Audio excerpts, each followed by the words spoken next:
Great. So listen, I know you probably don't need any introduction, but I'll do the formalities. So I'm delighted to be joined here today by Darell Hughes. Darell is the Chief People Officer of Ryanair and has been with the company for 22 years and 11 months. I'm being very particular here. Looked you up on LinkedIn last night. So nearly 23 years. That's unbelievable. Phenomenal. As well as HR and recruitment of the group with over 24,000 people. He also has an operational line management responsibility for the pilots, the cabin crew, which is approximately 15,000 people. My God, what a role. So maybe we'll start with the role. It's not really your traditional kind of HR role. So maybe talk to us particularly about the operational line. Sure. Thanks, Gillian, and good morning. Great to be here. That was nearly like a Desert Island Discs introduction, and I kind of maybe someday I'll get to do that. Yeah, look, I think it's a bit unusual that dual kind of operational responsibility. So I've got the classic HR responsibility for about 24,000 people, and then I've got the line management responsibility for the pilots and cabin crew. So that's everything to do with their day-to-day management, and that dual function works really well for us because we've always had this philosophy that we want our HR people to be operationally focused. They've got to be embedded in the business and embedded in the operation. And I suppose the ultimate expression of that is how my role is developed and having that responsibility across the two areas. So we've ended up, we like to think, with a bunch of HR people who can think like ops people and a bunch of ops people who at least have the HR stuff in the back of their mind when they're doing their day-to-day work. So it worked very well for us, you know? Yeah, even my own background, I started off in hotels and operations, and then went into HR. And even when I was CPO with CHRO, I actually ran the operation for many years. And I felt it really did benefit myself and the HR team at the time. But listen, just moving on from that, like the sheer size of Ryanair and the size of the team and having such a dispersed team with lots of different, pilots, back office. How do you begin to manage such an operation? Well, our back office function is relatively small, okay? We're a low-cost airline, so we try to employ as few people as possible that don't actually touch airplanes every day as part of their work. But we've always had to deal with this difficulty of having a disparate workforce that's very geographically spread. At the moment, we've got 94 bases across 17 countries, across Europe and North Africa. But the challenge for us is not just that dispersion and that variety, it's also the fact that those people do their work 20,000 feet in the air, so they're not in an office. Yeah. So what we did from a very early stage was we set up a very centralized HR function. So rather than having HR people out there who wouldn't see the staff anyway, we have them in Dublin, which means we can have fewer of them and they can be more specialized. But in order to deliver that, you have to have the right tools in place. So we've always had a huge focus on internal communications. We jokingly said, last year when a lot of the theme here was about return to work and hybrid working and remote working, that we've been doing remote working for 35 years because we had no choice. Yeah. So I actually started as a graduate looking after internal communications, and at that time in Ryanair, that's in amazing. Ryanair, Oh my God, yeah. you've worked your whole way up to CPO. That's unbelievable. At that time, we were pumping out PowerPoint presentations to TVs. There weren't even flat screen TVs; they're old tube TVs, and we thought that was the height of sophistication, And that's evolved over time, and we've always had this philosophy that look, if you're going to have this disparate workforce, if you're going to have people geographically spread, you've got to find clever ways to get your message out there. And I think for us as a company and us as a brand, we're probably in a bit of an advantageous position in that we've got this kind of irreverent public image that we can lean into and make things a little bit fun and a little bit interesting. So we've had lots of experience of doing that over the years. And what's really changed for us is the method of delivery. So the technology has got better and better. Our ability now to pump out rich content, videos and so on is great. And that, we've got new tools in our arsenal, but it's the same philosophy all along in terms of communicating with people and getting our message out there. And are you seeing a big difference in the interaction with the team, with the tools that you're using? And yeah, we are. And I think what we're seeing now that the tools are allowing the communication to be more two-way, we're seeing that we can lean into that because the irreverence and the informality that we're able to show, people give back to us, and people are very direct. I mean, like I do workforce engagement sessions with our nominated director from the board, and every time they say, wow, like they were pretty direct, because people will give the good and they will give the bad, and that's a good thing, like we see that kind of criticism or the bits of negativity as a positive. We like our people to be cynical, we like our people to be questioning. We like them to be pushing boundaries, and that includes with us, because you can't have it both ways on it. Yeah, you know? And it's a very, the culture of the company. You know, even externally and customers, everybody knows the culture. Yeah. But maybe talk to me about your role and your team's role in kind of shaping the company culture and the values. And you've given me a bit of a flavour there, but how else do you do it, and how else are you involved? Yeah, well, I suppose unusually for us, it's not as top down as it is in a lot of organizations. We don't have a set of written values, right? Deliberately, okay? And I know that's very unusual. And, the first thing they teach in HR college is you better write down a set of values. But for us, our number one objective is to make money so we stay in business and your jobs are secure. And we don't shy away from saying that to people. And I think that's particularly important in our industry because it's such a cyclical business. You have to prepare people for adversity because the next crisis is coming.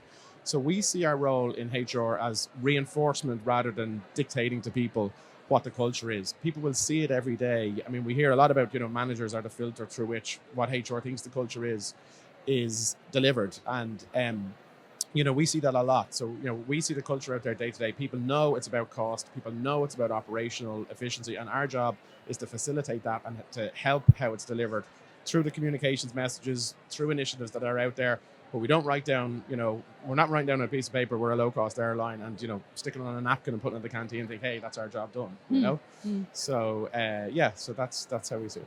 Yeah. I love that though. Like there is a trend now around that and people are questioning whether it's the right thing to do. And there's a guy, Stan Slap, I interviewed him before, and he absolutely thinks the minute you write down your company and your values, you've actually wrecked your culture. Because people then hold you to task on it. He said it should be strong enough that people understand it and they're kind of statements, but actually if you write down the values, it can work against you. Yeah, I mean, I agree with that. And, we often hear about the importance of authenticity, and for us, authenticity is, transparency, openness and honesty. And if you're writing down something that's slightly in conflict with what happens day to day or what people feel in the organization, then you're already losing some of that authenticity. Yeah, no, for sure. And authenticity is something most people and organizations aspire for.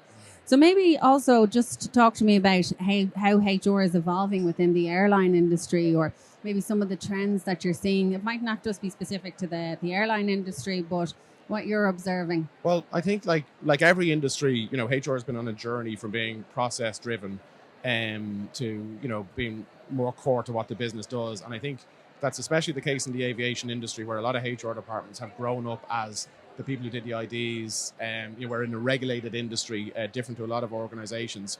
But we are seeing that evolve a lot, particularly as organizations get bigger and deal with this challenge of the disparate workforce. I mean, one thing I should have mentioned on the disparate workforce as well is that people are now, as technology develops, people are using tools more remotely, where they used to, perhaps they used to have to go to a person in the airport to get some information, or they used to have to print something out and meet collectively. Now it's all on apps, now it's all on devices. So that's a new challenge that brings as well, Yeah, for sure. And tell me, as a HR professional in, such a senior role, what's kind of keeping you up at night? What are the, from a HR perspective, what do you worry about? Yeah, well, I think the thing that keeps me up most at night is resourcing, and that's a function of our business and the industry that we're in. We've a plan to double in size over the next 10 years, so we're going to grow to 300 million customers by 2034. So we have a hell of a job to do in terms of recruiting people. We've grown by over 50 aircraft in advance of summer 23 and now in advance of summer 24, which is pretty much the size of our Lingus. We're growing by every year. And the machinery that takes to attract the people, to process the applications, to screen them and then to train them. Some of them could have 6 or 9 month lead times in terms of training. Yeah. But the more practice you get at it, the better you get at it. But if you get it wrong, you're in a hell of a lot of trouble. So that's probably our biggest priority at the moment. Yeah. And I'm presuming, are you thinking about AI assisting you with that? Because I know, again, with Ryanair, you're going to think cost, and you won't want to just, mirror the employees against the growth of the business. So are you thinking? Yeah, well, we think about AI in 3 broad buckets. One is the large language models that, are the cool trend and everybody's talking about. But we see the other 2, which are machine learning. So, getting the computer to spot patterns that people can't spot, and optimization, which is essentially using maths to solve problems. And on those latter 2, we're pretty far advanced. And that started with a lot of commercial issues, so selling flights, organizing schedules. It's moved into more operational issues, and now it's starting to move into people issues in terms of how we do rosters, how we organize our people. So we see a risk for HR functions and organizations in focusing too much on the large language models, losing sight of the lower hanging fruit on the other two pieces. Now, that's not to say we're not thinking about large language models. We are. We think they've got flaws. They still hallucinate a lot, but they've got massive potential. And I think for a lot of HR functions, it's wrong to think, oh, well, we'll just put that in a box and maybe think about it when it's a bit better in a few years, because your people are already using it. Yeah. You know, I mean, I guarantee if we, as Johnny was saying from Social Talent earlier, if you went through all of your reviews that you're, getting for all your people this time of year, I bet you'll find a few that are ChatGPT written, So it's out there, it's being used. I think part of our job is to explain to people, it's not perfect. It does have these flaws and you've got to understand those. But we see it as something that will aid productivity over the long term. And for us, anything that aids productivity is good. Absolutely. Well, listen, I think we're probably just up on time there. So okay. I just want to say thank you so much for your time today. I really enjoyed the conversation and appreciate you taking the time out. I know how busy you are. So thanks so Julian. much, Darell. No problem at all. Anytime. Thanks.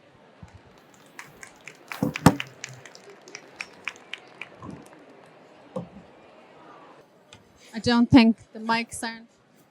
Can you hear? I can't hear myself. I can't hear. Can you hear me now? You can hear me? Stop.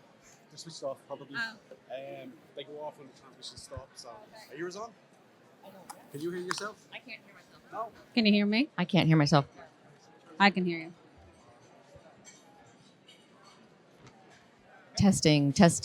Yes. Now I can hear myself. Okay, cool. We're up. Okay.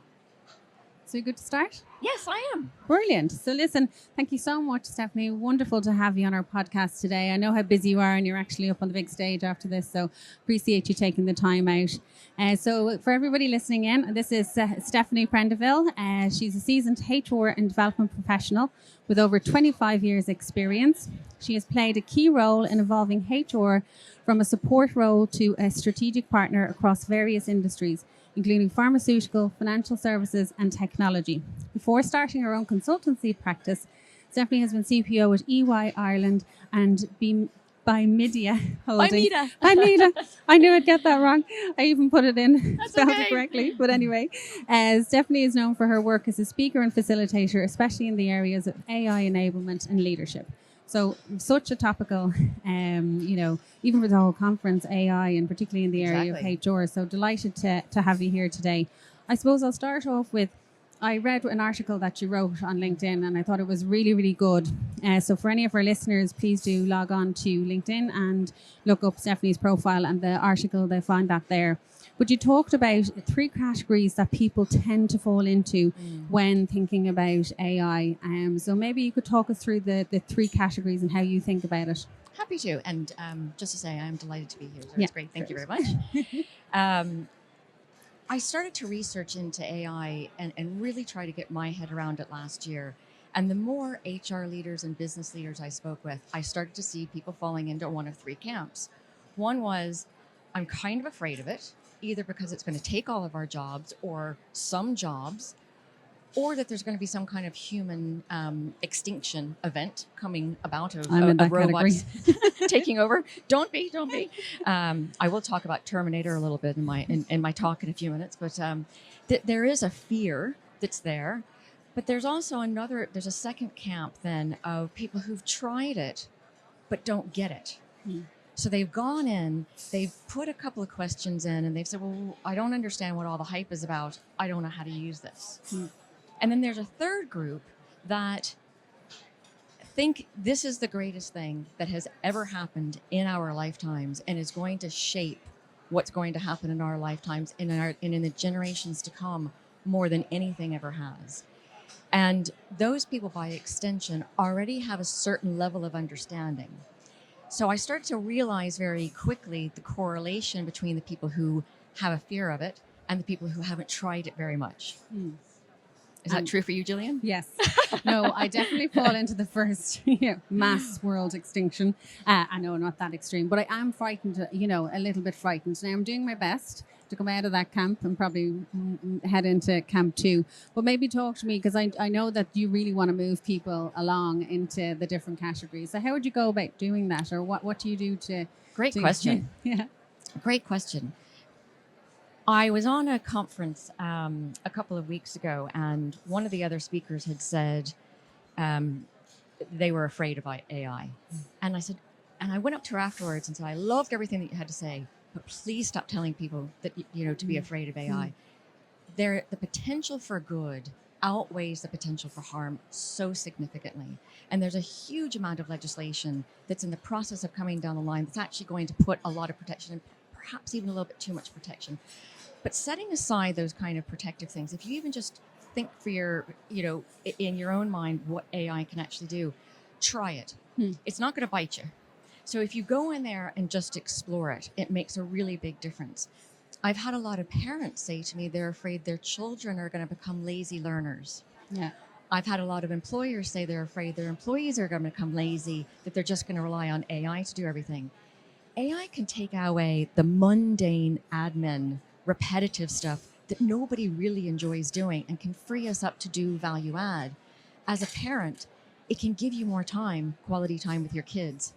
As an HR employee, as an HR specialist practitioner, it can give you more time to do the value add.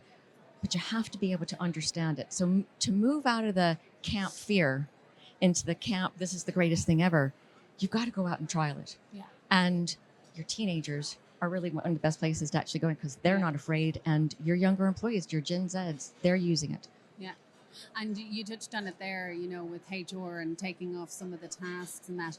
Maybe just in your own words, what do you think AI will do for HR? We have a lot of HR professionals here today, I think 1,800. So what can AI do for the HR profession? What can it not do for the HR profession? So you posed the question to me when we were kind of prepping for this on what's the impact, but also what are the areas that can enhance. And if I start with the impact and just connect that into the enhancement, because they're so closely tied, people need to think big. There is no part of an organization that will go untouched as a result of AI. And if you just start at the very most simple level, if we start augmenting, not replacing roles, but augmenting people's current work with AI to help them be more productive and more effective, that's going to have a knock-on effect to the org structure. That's going to have a knock-on effect to reporting lines and how managers are actually managing people who are doing their job and using machines to do their job. Then how do we performance manage people who are getting their objectives done for the year, but they're using AI? And what if two people are doing the same job sitting next to each other and they're both using AI, but one's better at AI than the other? How do we remunerate them? How do we do their performance rating? So at the end of the day, the big impact is almost all of our existing HR frameworks are going to go out the window. Yeah. So we've gotten all these amazing insights from all these great speakers today. I'm sorry, but you just rip the playbook up and go back to the foundations and the first basic principles that we've been hearing AJ and Angela and so many of the other speakers talk about. I think we're going to have to reinvent and reimagine the entire organization. It's not going to happen overnight. We're going to have time to be able to get there, but not a lot of time. So that's the impact side. In terms of what AI can do, think about the wasted hours that HR spend on doing transactional work, on fixing errors. Stephanie Prendeville is spelled wrong in one database. There's one part of my PPS number that's missing, and all of a sudden, you can't run a headcount report. HR's data by its nature is dirty. AI can help make a difference on the quality of the data and the quality of the analytics that have been such a bane of our lives. For us to pull together analytics now, we try to look like really cool CPA going into a boardroom. We've had a whole bunch of people for the past month working their backsides off, trying to actually pull together a report. Yeah. The data that it's going to bring us, and it's not just about HR statistics or hiring numbers or how many people have left us. It's sentiment analysis that you would have taken weeks and spent a lot of money with organizational psychologists to go through our employee engagement surveys and pull out the comments and say, that's what this group of people are saying. Or they look at all kinds of statistical analysis and try to come up with, well, where is there a really big difference between last year and this year?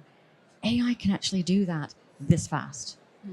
So the efficiency it creates is to allow HR to then step into its superpowers of doing what it's great at doing, which is bringing value add and creating empathy with employees and allowing employees to have a much better customer experience, or employee experience, doing the important stuff. Yeah, spending time with people. And yeah, I'd say every HR person in the audience is probably like, oh, good God, we just pulled work apart through COVID and now we're about to do it again.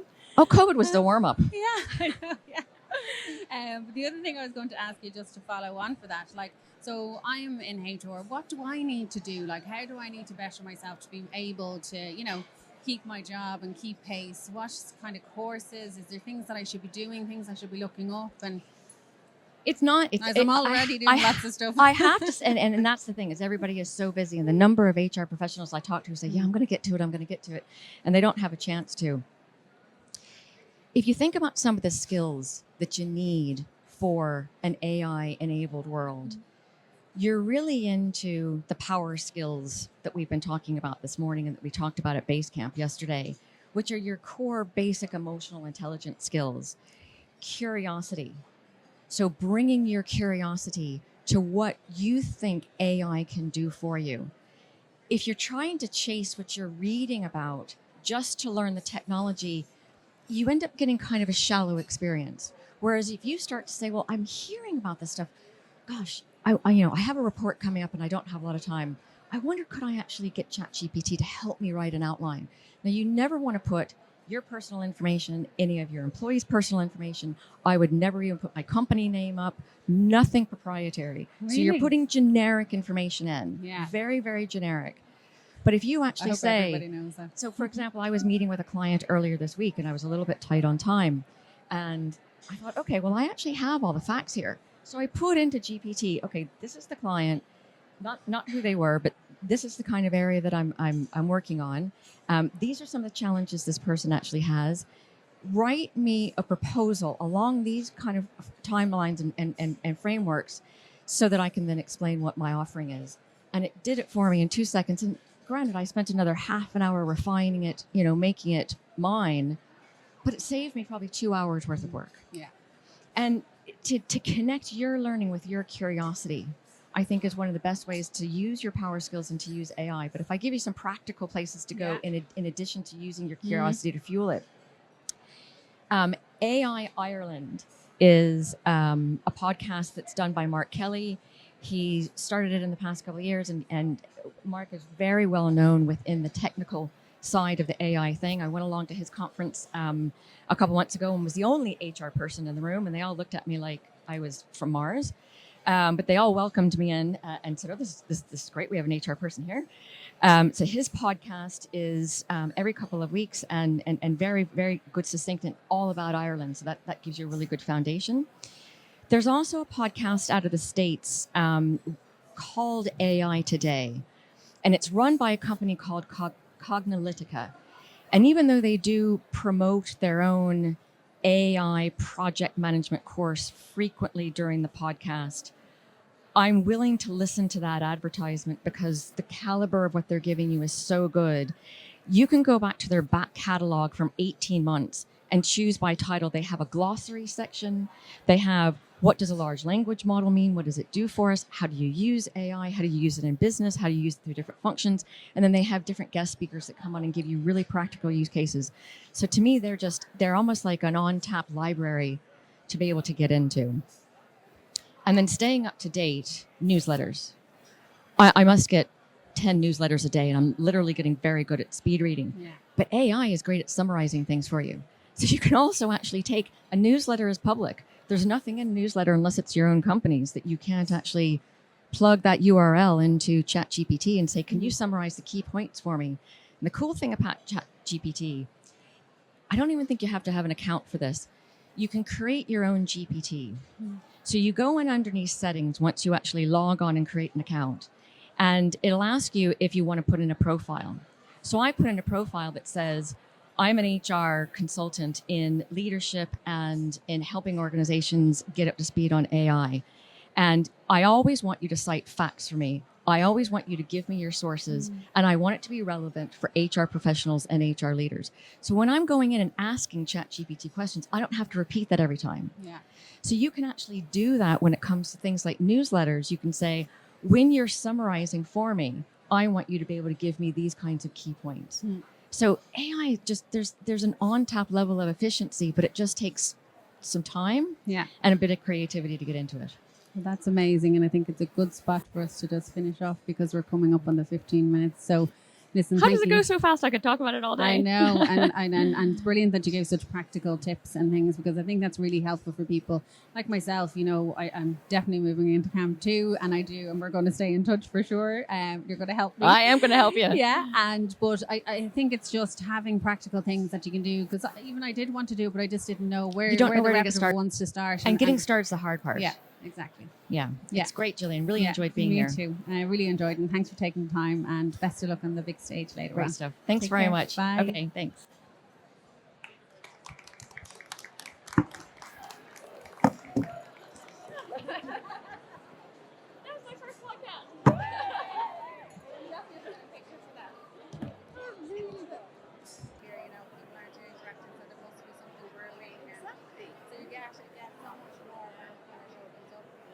I think we set the tone as well. Say, look, this is great too. We can talk to each other. It's having engagement and two-way conversation. And then there are people who then just be interaction. I saw your framework in there for culture. Oh yeah. Thank you.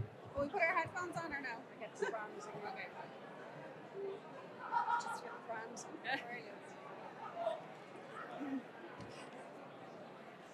So testing. Can you hear me?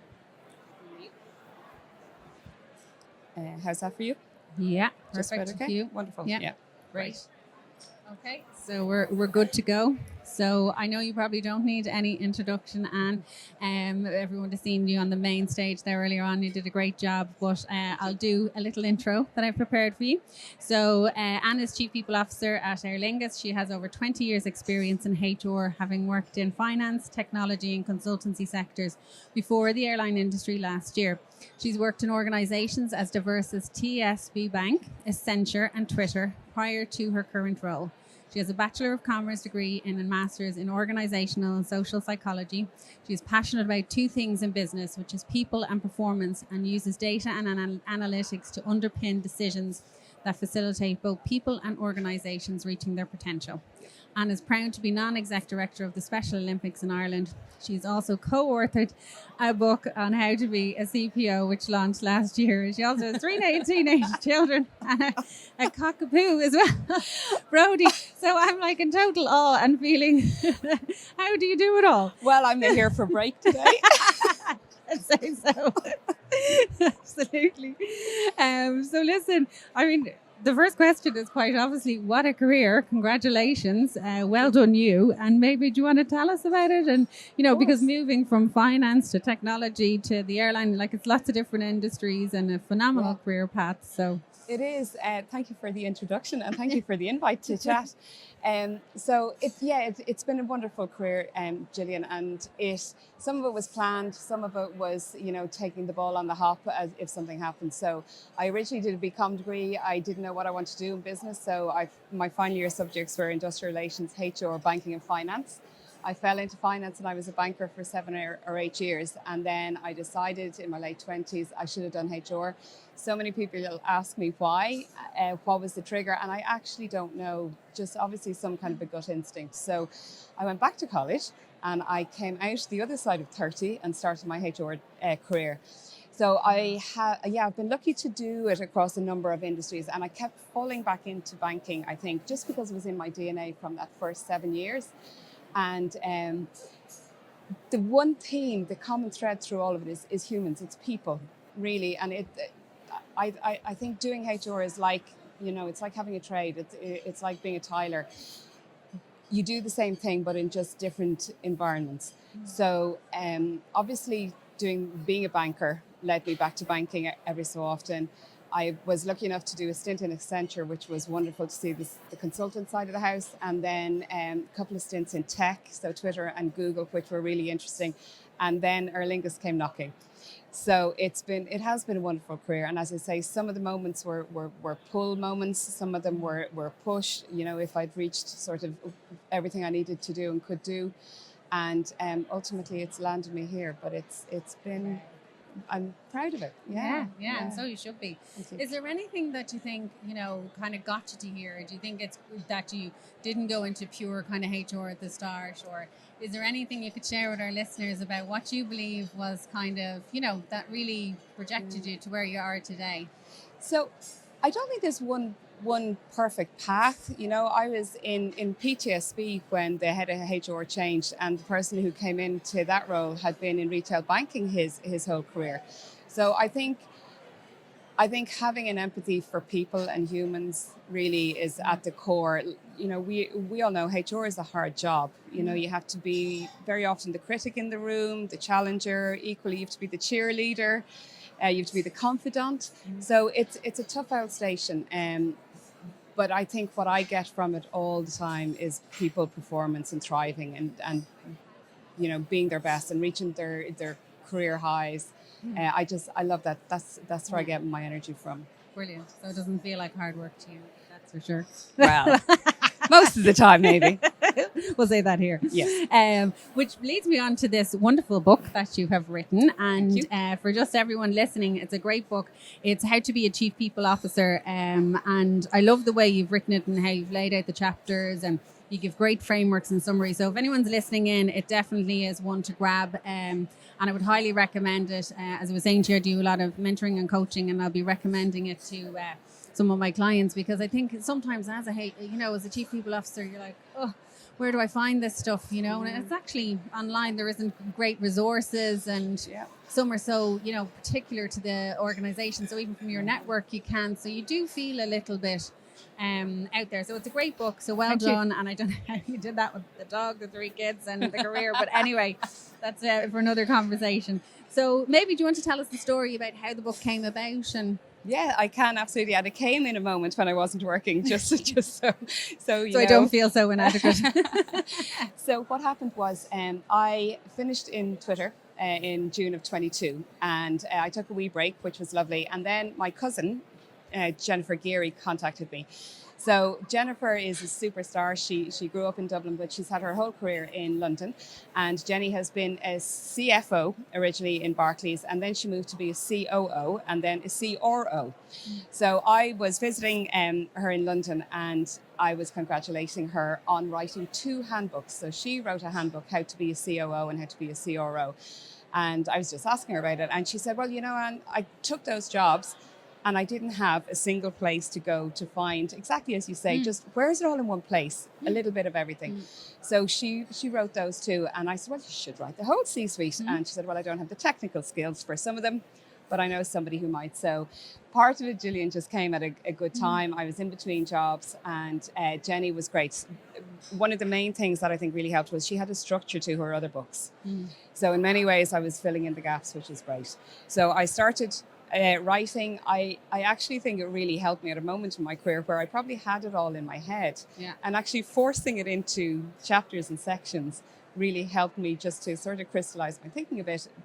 Who knew? So it was great. It came at a wonderful time. We launched it literally just as I got the job in Lingus, and I'll be honest, I have it in the desk in behind, and every so often I pull it out going, I know what do we think about this, or how do we talk about that, or whatever. So thank you. It's I'm very proud. I was reading it on the way in as well, and the text, just your culture and engagement sector was great, because you have a framework in there, and then I love the questions that you ask at the end for you to kind of double check yourself, and I think that's really good as well. It's really helpful. I haven't seen that layout before in a book, so wonderful. Thank you.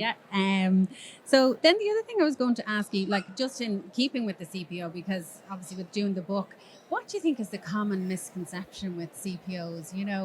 like even for CPOs themselves, or then even within businesses, people have this perception about the role of the CPO. Do you see any sort of trends or things that you commonly see, and maybe share with the audience? Gosh, I'd love to say I'm that widely experienced that I could, but I can tell you from my experience to date, there's one thing that actually Jenny said to me, because she's had a few of these roles. She said, and when you get to that C-suite, you're straight away a T-shaped leader. So you're no longer only in charge of your own function. All of a sudden, you're sitting at a desk of people who are in charge of their own functions, but you need to find out who they are. You need to sit with them. You need to understand who they are, how they work, so that you can create a proper relationship with them, and also set out your stall. Here's what I'm about. So Jen would say that that's the same for all C-suite. Certainly for CPO, when we were writing that section on the CPO, Jen said to me, you have to write what this feels like. And that's where I came up with those three things. You're absolutely very often the only challenger in the room, and we have to be. That's part of our job, to kind of call out if culture isn't going well, or if there's something that we need to tweak. The cheerleader is, it's easy for me. I'm more than happy to sit and cheerlead anything and everyone as we achieve things. And then the third thing is that confidant. So I think that's particular to HR, right? It's a little bit in the audit function as well, but you do need to be that safe space for people to go to say, I think I'm wondering about. And then equally in HR, as we know, we have to tread that very fine line that you're on notice to actually do something.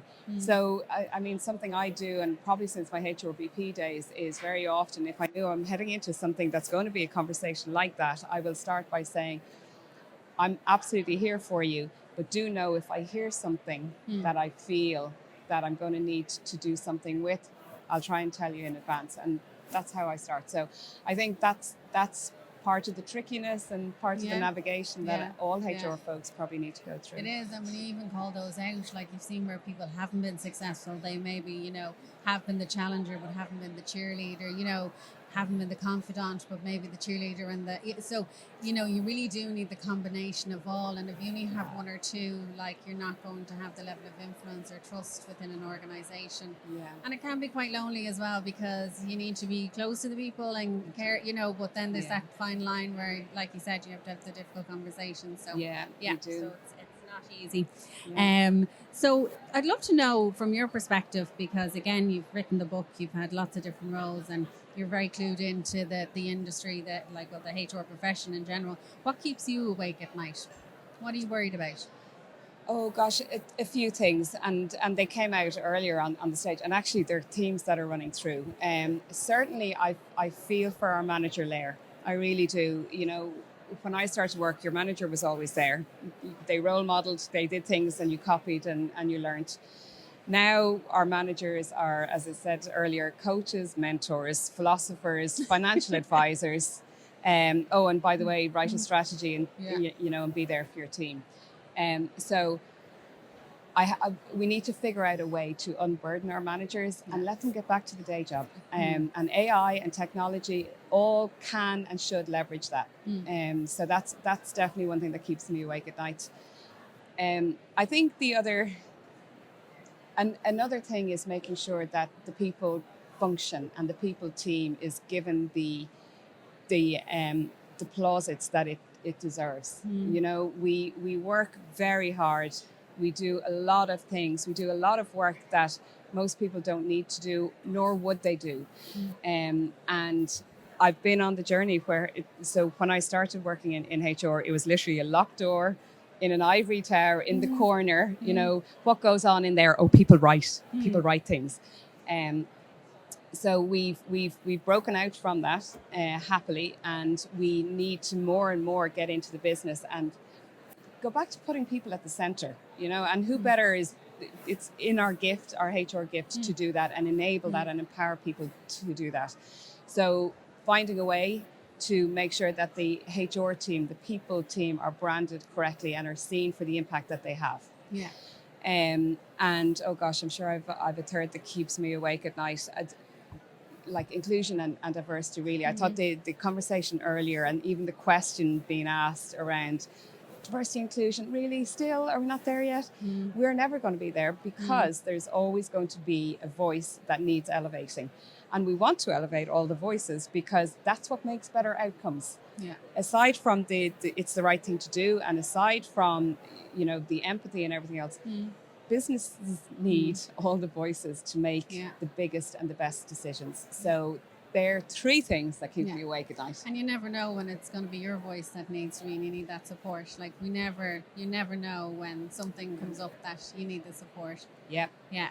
And I love what you said there as well, because I remember I worked with a guy, you're saying about HR, and he said to me, I don't know what you're paid, but it's not paid. You're not paid enough, But I actually really like my job, So we do a lot of things that, don't bother us because we like people. But for him, he was in finance. He was like, you're not paid enough. And I was like, well, you definitely know what I'm paid. So listen, I'm going to finish up on this final question because I think it is a challenge for everybody. I get asked it all the time. Like Ireland is, practically at full employment. It's very difficult to get talent. How are you managing that within, Aer Lingus?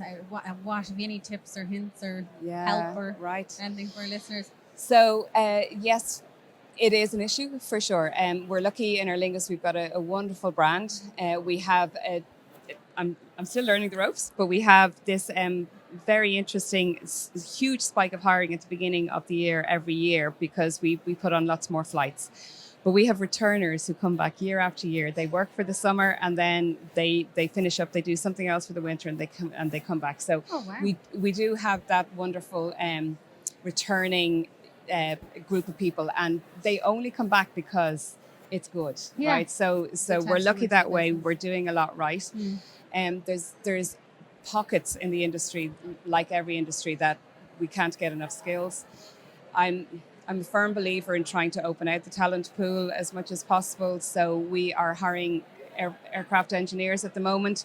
It's a really small pot of people. There's more coming through apprenticeships, but we have to go broader and stop and not just move people between companies. And it's hard because the regulations are really, really bespoke to particular countries. So that's hard. But I think you have to make the talent pool as big as you can. And then the other thing I think is really important from a hiring perspective is use all the different types of workers that we can get, right? So I'm lucky at the moment. I'm being allowed to hire for some more HR folks, but I'm taking my time doing it because I only want to hire for the roles that I know are going to be permanent.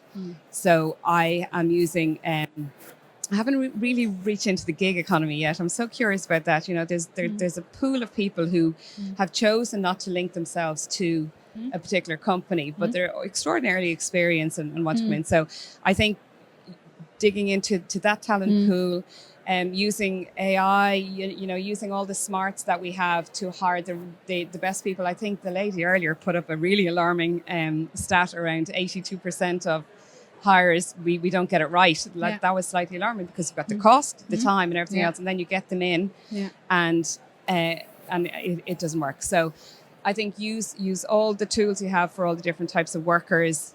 I think onboarding. I'll finish on onboarding. I hear all sorts of wonderful stats that your onboarding experience stands to you. So look, if we're going to fight really hard to get folks into the place, we need to keep them in the place. And I believe that onboarding bridge is critical. Yeah. I mean, I did a presentation 2 weeks ago and a similar stat, I think it was 82% of us get the onboarding, employees citing that their onboarding experience was not positive, So it is such a no-go. But listen, thank you so much. I really, really appreciate you taking the time. We have a busy day today, but it's been wonderful to talk to you, and congratulations on your career to date. It's really phenomenal. I don't know how you do it. And for all our listeners, please do look out for How to Be a Chief People Officer. I've got the book and it's really well written, so I'd highly recommend it. Gillian, thanks a million. Yeah, no problem. Thanks.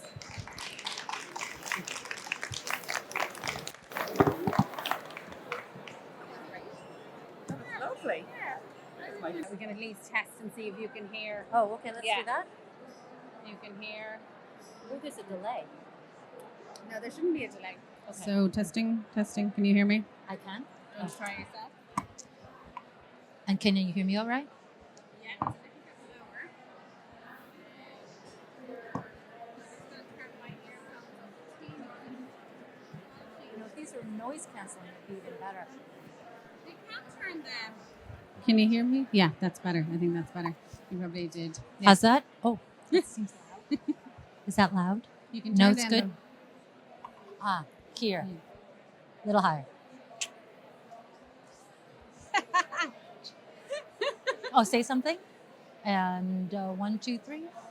All right. Yeah, we're all good. Okay. As good as we'll ever be. I know, exactly. So listen, Angela, so wonderful to have you today. I'm going to do a brief introduction, but I know probably with our listeners, they've heard you on the main stage. You've been at base camp. You're a celebrity here at Talent Summit today. But I will just give B-list. I will give a little intro. So Angela is a global human resource executive with over 30 years of experience in both generalist and specialist competencies, partnering with C-suite. She's a proven contributor of the business strategy by helping leaders identify and build organizational capability. She also has an industry experience in consumer products, high-tech, manufacturing, professional service, and non-for-profit and non-union and organized facilities. She has a comprehensive expertise in change management, organizational development, talent acquisition, and DE&I. She is currently the CHRO of Harvard Business Publishing. So we are delighted that you've taken the time to have a chat with us today, and congratulations on your career today. It's really impressive. Oh, well, thank you for having me. So listen, without further ado, I will probably go into that. Your career firstly sounds amazing, but your role as well and the company that you're in, maybe talk us through what a day in the life looks like for you in your role. So it's completely unpredictable, which I'm sure many of those listening here can appreciate, right? One employee instance can completely derail your whole day, if not your whole week. So it requires a tremendous amount of agility for all of us to be able to respond in the moment like that. But there was one speaker who spoke specifically about carving out time to do some deep thinking. And I always make sure that I have a work block at the end of the day that I keep pretty sacrosanct. It's not touchable unless it's really an emergency. It's me time, which actually means it's organizational time, because then I can be strategic, I can get stuff done, and really move the needle forward. Well, that's amazing, and I think it's a boundary that we should all set, and really, really sound advice.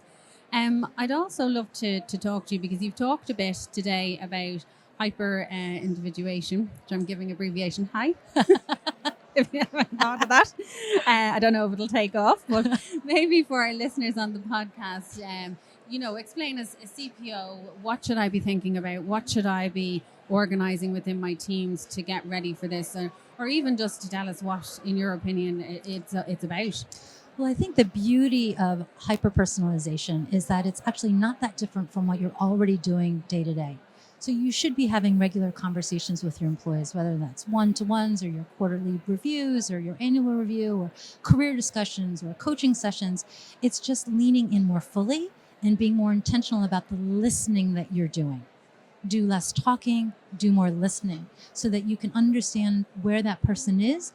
Perhaps their mental state of that day is different than it was the day before. And being able to pick up the emotional cues so you can respond and say, you know what, I'm going to hit pause on the agenda today because you look a little distracted, or you look a little tired, or I remembered that Johnny was in a play yesterday. Tell me about that. Right? Just taking those moments to really care about the other. That's hyper-personalization. Okay.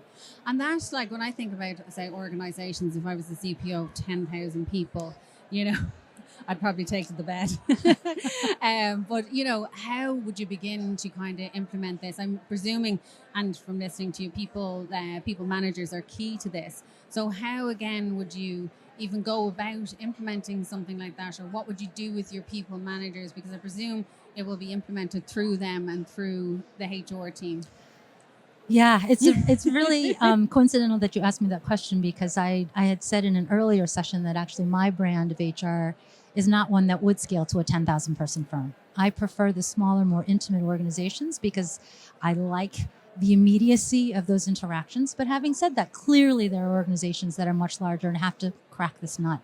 And what I would say is your managers from the very top need to role model and set expectations around what values are important and what behaviors are going to be rewarded and what behaviors have consequence.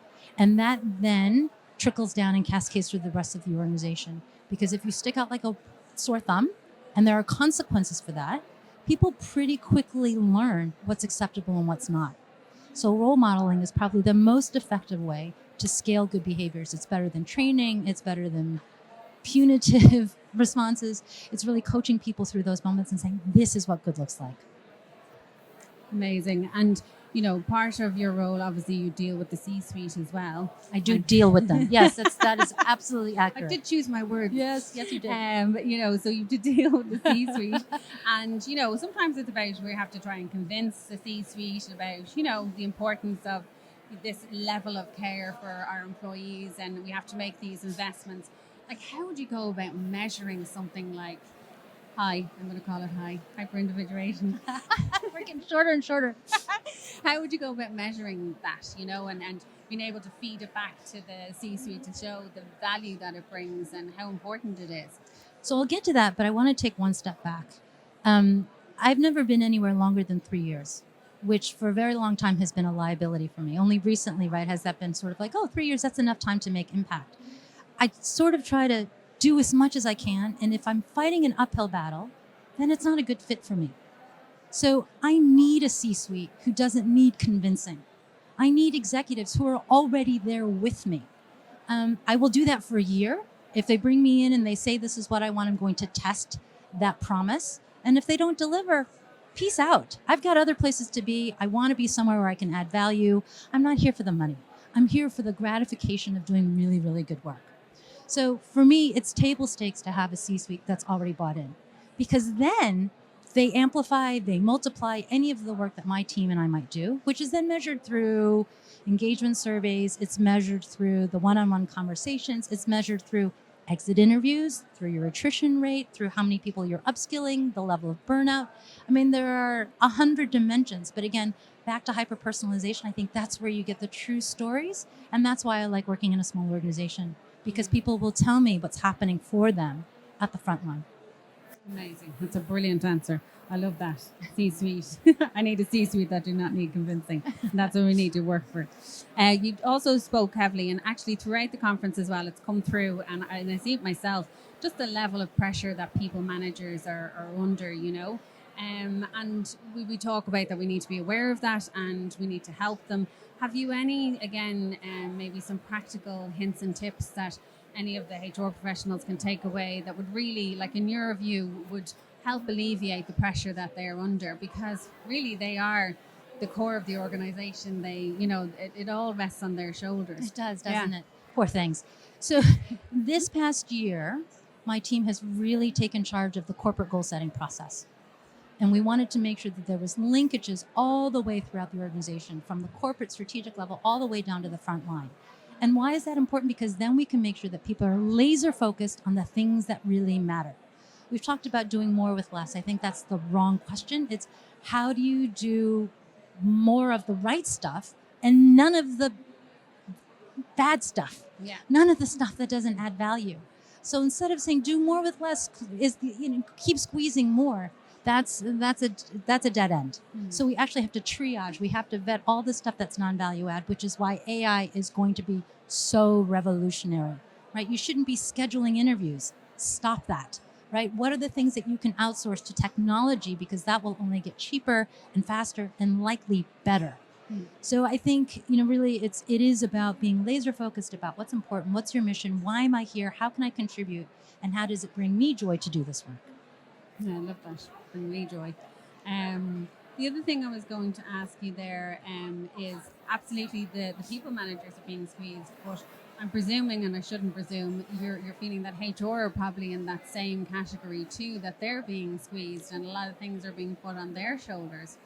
Have you any advice of how I know you put into the diary some deep thinking time, and how else do you set up some boundaries, or how else do you manage the amount of work that sort of passes through your department? Same thing. Relentless focus on the things that really matter and having honest and candid conversations. So actually, it's not working. I will tell you, because my team is very ambitious. They want to do all the things. And so I've actually implemented a new process. So we're halfway through our fiscal year. So we're about 6 months in. And I've given them each 5 no cards. And my expectation is they play every single one before the end of the year. Some of them have come back to me and said, well, I don't want to do the no. Maybe I'll do a delay. Okay, fine. No stroke delay. But I fully expect them to play that card and say, Angela, no, I am not doing that right now. Or I'm going to do this, but I'm going to say no to something else. Because we're already halfway through the year. We already set goals at the beginning of the year. If I get excited about something else, there has to be a trade-off because we were already intentional about the things we were going to do. So the no card is going to be, I believe, a game changer for them. And again, it is an expectation that I have set that they play. And everyone on my team has a set of no cards. I think I'm going to implement that at home. I'll go home tonight. No. No. Yeah. I've got 5 cards per day. And guess what? Mom gets to print more. Yeah, totally. So tell me, what do you think are the biggest challenges and opportunities as well? I like to be positive. What are the biggest challenge and opportunities sort of facing HR professionals over the next 12 to 18 months? Oh, it absolutely has to be our own self-care. No question. We take care of everybody else, and not through any fault of their own, but rarely does anybody ask us how we are. We take on some of the most difficult decisions that happen invisibly. And I think, we put on a brave face because that's a little bit of what we try to do, right? We uplift others. We try to keep others inspired. And so it's a little inauthentic to be sure. But so within our own function, we need to be taking care of ourselves. In fact, some organizations are lucky enough to have HR for HR. Right, so you have a place where you can just break down or rant or I don't have that. Yeah, I'll call you from now on, Julia. But our own self-care is really important, right? It's what they say about putting the mask on yourself before you turn and take care of somebody else. And I don't think we do a good job of that. So that's something that keeps me up at night is how's my team being sustained? How do they find energy to keep doing the really, really good work that they're doing? But at the same time, for me, it is as an exciting time to be in HR as ever. Again, I've been at it for 30 years. I should really start saying 20 plus. I think that sounds so much better. Yeah, I do that. But it is such an exciting time for us. I mean, everything we're talking about is human-centric. It's based on people. And we sit at the nexus of that. I wouldn't want to be anywhere else. Yeah, no, I couldn't agree more. And just on your point around your team and the self-care, it is one of the things that I've thought over the years, if you're in coaching, you have a supervisor. If you're in therapy, you have a supervisor that you go. I definitely think it's the future for HR to have a supervisor they can check in and download with all the things that they're processing and dealing with, But I think we are probably just up on time, which I can't believe because I can hear the bell in the background. But I've learned a lot even in that very short time. One of the things I'll be taking away personally, and the listeners I'm sure will be taking away the same, is the deep thinking. Definitely for myself, putting that into my schedule. I love the role modeling piece. It's actually, you don't have to get a big load of frameworks or, it's actually something very, very simple and people can relate to and has more impact. Love the bit on C-suite. Do not need convincing. Need to work with people that need convincing. Laser focus and do more of the right stuff. No cards will be implemented in every aspect of my life. So it was wonderful to talk to you and thanks for taking the time to speak with us today. Thank you for having me, Julia.